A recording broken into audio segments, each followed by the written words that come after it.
बल्दी उस्मा कराची में peoples unity के Ashraf ऐवान group ने बाकायदा अपने मेंबरान का ऐलान कर दिया। केएमसी वर्कशॉप में होने वाले इजलास में पीपल्स यूनिटी के अरकान आज जहां मौजूद थे, वहीं पर उन्होंने बाकायदा ऐलान करते हुए बताया कि सदर Ashraf Awan, chairman Mohammad Arshad, general secretary Shabbir Jadoon, नायब सदर मोहम्मद खालिद, राब्ता secretary Aamir Raza, vice chairman Ali Raza, office secretary Mohammad Zubair, information secretary Haider Raza, नायब सदर 2 मोहम्मद राशिद और जॉइंट सेक्रेटरी मुमताज़ बिलोच के साथ साथ नायब सदर 3 सरदार यूनुस होंगे। इस तरह पीपल्स यूनिटी बल्दिया उज़्मा कराची ने यकीनी तौर पर 11 मेंबरान का बाकायदा नामों का ऐलान कर दिया और उम्मीद जाहिर की कि तमाम मेंबरान बल्दिया उज़्मा कराची के मुलाजमीन के जायज़ हुकूक और मफादात के तहफ़्फ़ुज़ के लिए अमली तौर पर जद्दोजहद करेंगे।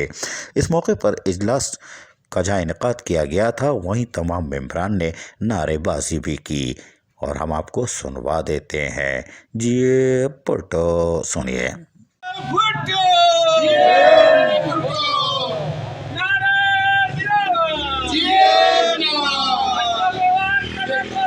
हम तुम्हारे साथ हैं, हम तुम्हारे साथ हैं। जिंदाबाद, जिंदाबाद। नारे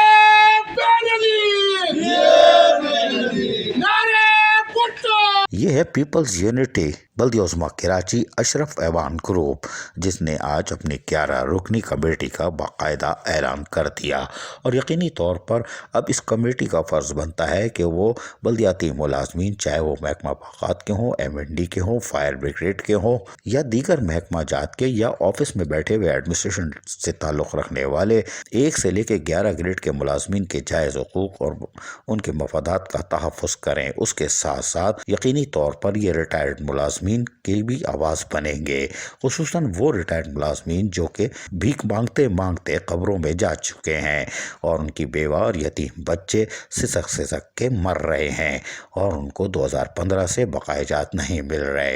यकीनी तौर पर पीपल्स यूनिटी अशरफ ऐवान ग्रुप का ये 11 रुकनी अब मुज़ाकराती दौर भी शुरू करेगा और अमली तौर पर जद्दोजहद भी करेगा और इनको करना चाहिए, वरना फिर यूनियन का मकसद ख़त्म हो जाता है। और पीपल्स यूनिटी का भी नाम ले रहे हैं और नारे भी जिए भुट्टो, तो फिर इसका मतलब है नाम की लाज रखना पड़ेगी। अजीज़ आरिफ, KBS बल्दिया न्यूज़ कराची।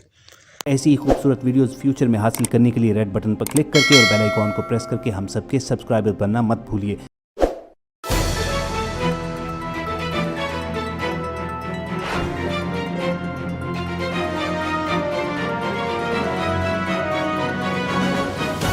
KBS बल्दियात न्यूज़।